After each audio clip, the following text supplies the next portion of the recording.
I'm so hot, like burning up.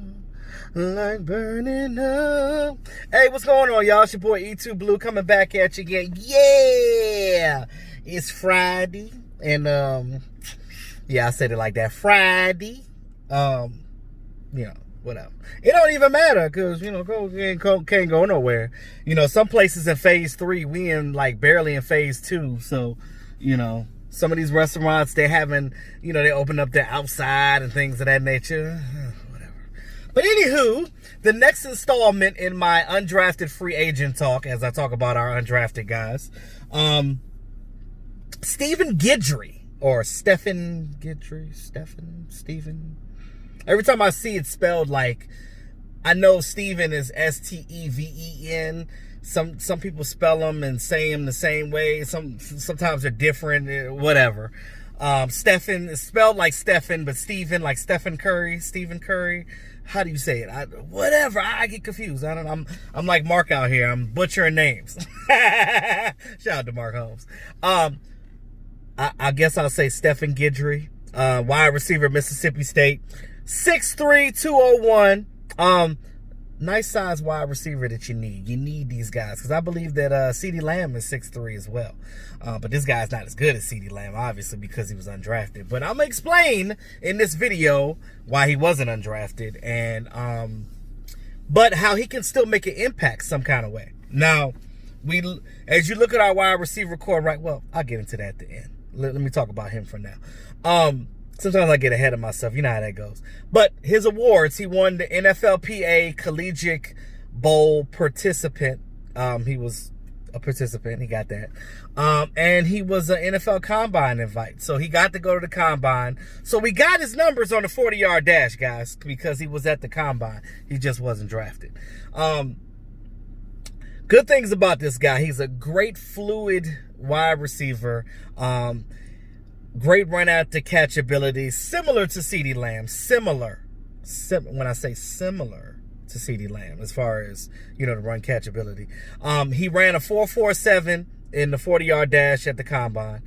He has almost a 79-inch wingspan. Remember what I said in the last video? That's measured from your middle finger to middle finger with your arms extended all the way out, left to right. 79.5 inches. During his time in college, they say that he barely got off the field because of his pass and run blocking abilities. Now, you want a wide receiver that's good in when he's not catching the ball and he's out there helping block for other receivers and the running backs and whoever else got the ball. Whoever's the ball carrier that is not that individual, he's blocking for him. And he was pretty good at doing it at the collegiate level, but those intangibles are what you would drool over for a wide receiver coming into the league, right? Now, the reasons why he wasn't ultimately drafted, although he has the elusiveness and the avenues to do these different things to be successful at the NFL level, what happens is he's not consistent. That consistency is what dropped him and ultimately made him not become drafted. He's not a consistent pass catcher. He drops balls sometimes. And the problem is when he drops those balls, he loses his concentration, which is a result of him dropping balls when he loses concentration. And it's lack of focus, lack of concentration, just lack of confidence. Because what happens is when he starts making mistakes, he loses confidence when it comes to catching the ball and missing his assignment, pretty much. And which ultimately makes him slower because now he's thinking. If you ever play football, you know that you play faster when you know exactly what you're doing. When you have to go out there and think about every move you have to make, you're going to play slower, you're going to be timid, and sometimes he's timid out there. When you're timid, that ball going the other way. That DB is going to make you not catch that ball. He is going to intercept the ball from you, and he's going to make you look stupid out there. So as a receiver, you have to be confident. Why do you think wide receivers, for the most part, number one wide receivers are divas? They're divas because they have that confidence. Like, Antonio Brown. Some of them are just mental too, but I think that all that has to tie in together with each other. But again, you lose that focus, you lose that concentration, you just lose all of that, and it just becomes an issue. It becomes a problem. Now,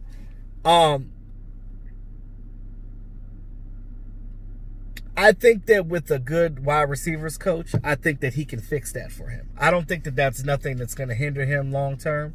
Whether he continues his career with the Dallas Cowboys, if they select him or put him on a practice squad or put him on a 55-man roster, which we have now, or if he goes to another team and they have the opportunity to do something with him, who knows? But that transition from the collegiate level to the NFL is a hard process for wide receivers. That's one position in the league that's a hard transfer because, again, you're playing against these NFL talent, and it's just different. It's different. Running backs, they'll run the ball, they'll be elusive, they can, they're a little easier to transition. But a wide receiver, though, it's really hard that first year to transition. You got to be really good. Now, we've been lucky with our wide receivers lately with Michael Gallup and getting Amari Cooper and getting CeeDee Lamb in the draft. So, as we talk about these guys as far as, becoming wide receivers on this team, we still got guys that are unproven.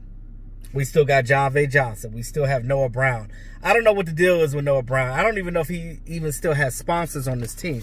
I know he's an Ohio State product, so I know a lot of, people still want to see him because he's a big dude like Dez Bryant. So that's the thing with Noah Brown, but he always gets injured. So you got Noah Brown, you got John V. Johnson, you got Devin Smith. I like Devin Smith. He was one of my guys. Cedric Wilson. The homie Big Game James loves Cedric. Love him some Cedric Wilson. They actually had him on their little podcast shows when they were talking to him. But again, you talk about Cedric, you talk about Devin Smith, you talk about John V. Johnson, you talk about Ventrell Bryant. He actually scored a touchdown last season. And you got these guys still battling, and then you have these undrafted guys coming in as well. Because there's some other wide receivers on here I'm going to talk about as well that's actually on the team that some of you guys may not even know about. I know you guys heard of Stephen Guidry because I know some of you have watched him in college and seen what he's done at Mississippi State. But thing about it is he's got to get better with that confidence. So if he's going to make this roster, if he's going to compete against those guys that already know the playbook, he better get in there and get his confidence and get in there and get the ball rolling and concentrate and catch that ball. Because if he come in there dropping the balls, he's not going to make it past training camp. That's just the way it's going to be. But that's all I had today. Let me know what you guys think about Stephen Guidry. I know that some people were glad that we got him when they found out we got him. Again, it just provides more competition in training camp, and that's what you're looking for. It looks like I think the players might come back July 15th, but what's crazy, what they were talking about with this whole social distancing thing, that with the players coming in, they're going to have to spread out the lockers. And, the Cowboys, headquarters is huge. They have a huge locker room. Now, they can spread out their lockers for a 53-man roster, maybe a 55-man roster, but 90 guys in the locker room in the offseason, it's going to be rough. And I feel sorry for other teams that have smaller locker rooms than the Dallas Cowboys. So, with that being said, what you going to do? So, it's going to be interesting to see how this plays out with just with the whole dynamic of trying to social distance and hit each other with pads on, because that's not social distancing. But football is a contact sport, so it's going to be interesting. So, and I'm here for it, guys. I'm here for it. But that's all I got for right now, y'all. Thanks again to all my subscribers. If you're new to the channel, don't be shy. Go ahead and hit that subscribe button. Tap that notification bell. Because it's your boy. It's your boy, E2 Blue. Always keeping it real. Talk to y'all soon. Y'all have a great day. Hey, what it do, y'all? It's your boy E2 Blue coming back at you again. And like I told you guys before, my house is pretty much empty now. A lot of stuff is, like I said, pretty much moved out and everything. Got to wait another week or two for the new person that bought my house. But I just wanted to give you a quick little tour of what used to be my home, which is now not my home anymore. I'm a little sad, but I'm gonna give you a quick little tour. Let me flip this thing for you. So yeah, this is my kitchen here. You know, I still got some stuff in here. I got to clean up everything, but you know, this is my kitchen. I'm gonna miss my countertops and stuff. And you know, as we head down the hallway, this was the man cave. You guys remember the man cave? I had the wall right there with the Cowboys stuff. I had to take it off and get it repainted. And this was the room here. You know, I used to live stream in here. I'm really gonna miss that. I gotta get my TV up. So, you know, this is the dining room, living room area. The great Mark Holmes. Shout out to Mark Holmes. He made this entertainment center that's right here that you see.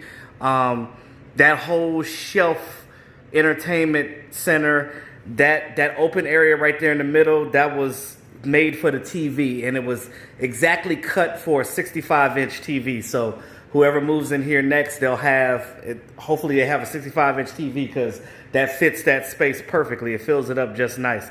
It's got the cabinets in the bottom. It's got the little hole on the top, so when you have your cable lines for your Verizon Fios or whatever you want to do. Of course, I got my DJ equipment over here with my Rode case there, and getting ready to take that out. So, you know, as we move around to the front, it's the front door here, garage door there, and take you guys upstairs to where the magic happens. No, not at all. So this was my son's nursery room. His name was on the wall. See, I took that off, got that repainted. So this was his room. Bathroom. This was an office. This was the bedroom. Still got to get the TV out of here, but you notice the blue walls in certain places in the house, right? Everything coordinates. So had the deck really right off of the master bedroom, which I think is awesome. 2-level shed over there. This side of the room had a bathroom here. Yeah, so, you know, with the stand-up shower and everything, got the cleaning products, get ready to get it crack-a-lacking with the cleaning. So this is a nice long room, so I'm going to definitely miss this. But, you know, I just wanted to show you guys just a little bit of, you know, my homestead that's now not my homestead. I'm sad. But in the meantime, between time, it's your boy E2 Blue. I always keep it real. Talk to you soon.